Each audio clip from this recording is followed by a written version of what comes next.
Fellow Gambians, no one doubts the existence of the coronavirus pandemic and the destruction it is causing to life and economies around the world. You will recall that on 3rd April 2020, in response to the declaration on the pandemic by the WHO, the National Assembly passed a resolution that extended for 45 days the state of public emergency, which I declared on the 26th March 2020 in accordance with Section 34(1)(a) of the 1997 Constitution.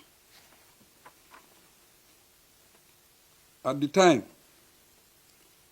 only 2 COVID-19 cases were confirmed in the Gambia, whereas 171 other countries were reporting alarming levels of infections.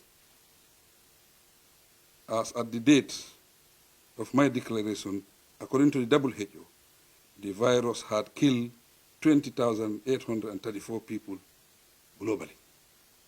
Today, the number has increased to over 300,000. This makes it ever more necessary for stricter measures to be taken. To respond squarely to the situation, my government adopted a number of measures through emergency regulations pursuant to the Emergency Powers Act. The objective for this line of action was to strengthen our efforts to break the chain of transmission of the virus in the country. Regulations were also laid down to ease the expected hardship that would arise from the measures and regulations. These included the Essential Commodities Emergency Powers Regulations, which seeks to protect the public from price hikes of essential commodities such as rice, sugar, flour, and cooking oil. To ensure adequate food supplies in the country, the export of essential commodities during the state of the public emergency was banned. Other regulations included restrictions on public transportation, open markets, and the closure of non-essential public places were part of the efforts to break the chain of transmission of the virus in our country.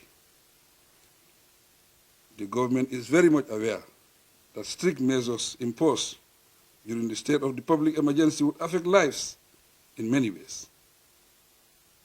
But handling COVID-19 is a matter of survival and saving lives first, and not about individual interests. As of today, 19 May 2020, the Gambia has 24 official confirmed cases of coronavirus infections and 1 reported death. Our immediate neighbor, Senegal, has over 2,400 cases and 25 reported deaths. Globally, over 4.5 million people have now been infected, with over 300,000 reported deaths.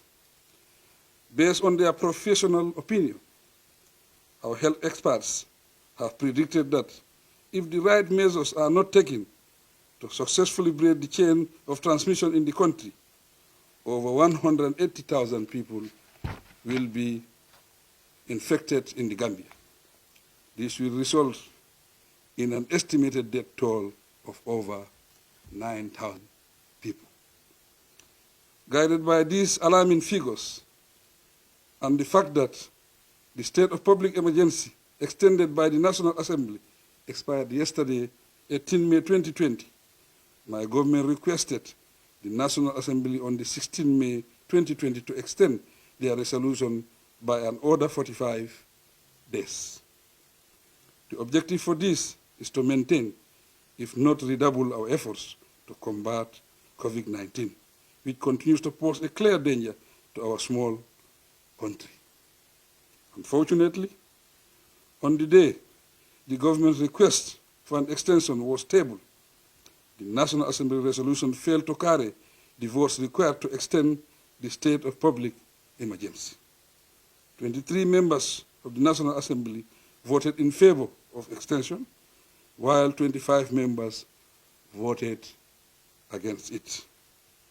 Fellow Gambians, coronavirus knows no boundaries, and it has no respect for any person. It attacks, infects, and kills without regard to status, ethnicity, religion, political, or any other type of association. Without a state of public emergency, there will not be any emergency regulations.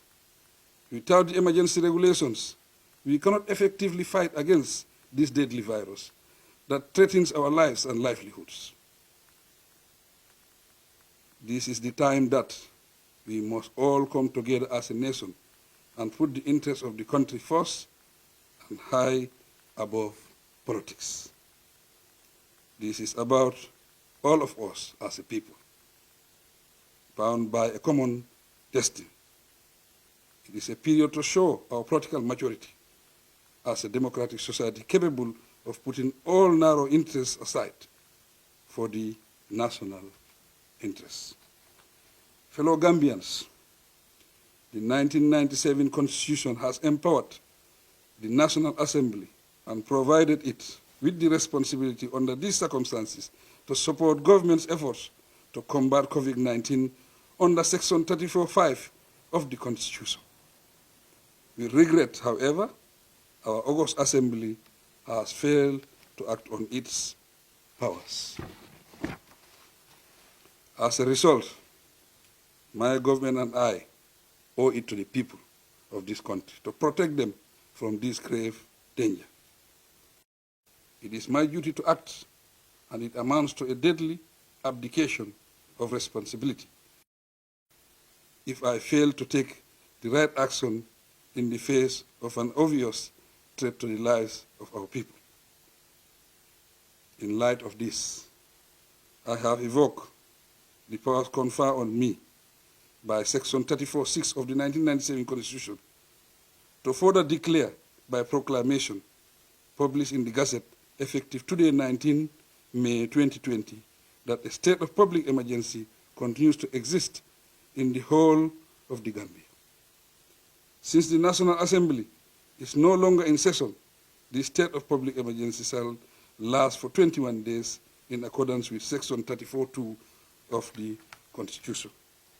Accordingly, I have also reissued the emergency regulations that were in force before the state of public emergency expired.